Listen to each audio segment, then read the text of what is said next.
The RIBA British Architectural Library is one of the 3 great architectural libraries in the world, the premier library in Europe of its kind.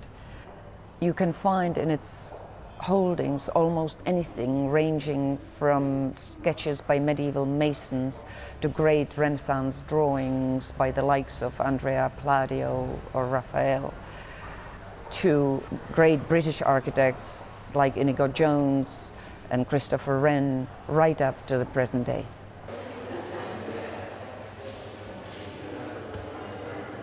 The RIBA Education Room is going to be a small space physically, but I see it as a very large space in the terms of its potential. In the first instance, it's going to allow for the first time student teamwork directly within the library. Access to resources, but an opportunity to explore them as a group. And group study is at the very heart of architectural work, teamwork. We are hoping to develop an ambitious program of educational modules based on the architectural resources at the RIBA and deliver them through video conferencing and through the opportunities given us by the new technology to every architectural program in this country, and if there is interest, beyond this country as well. Design education has been sort of in art schools as a separate universe to the rest of higher and further education. And I think, to actually build bridges between design and surrounding disciplines and even not so surrounding disciplines, and then building outwards into museums and galleries and all sorts of other things, is a very good thing to do. I think its isolation has not been very good for the discipline. You want to nourish it from all sorts of different directions. So those are 2 big things I think we could really think about.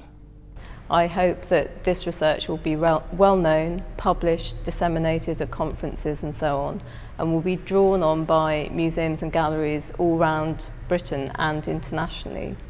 I also hope that by the end of the project we will have a really good range of resources that all students, not just students who are directly involved with the CETL project, but all students anywhere can access.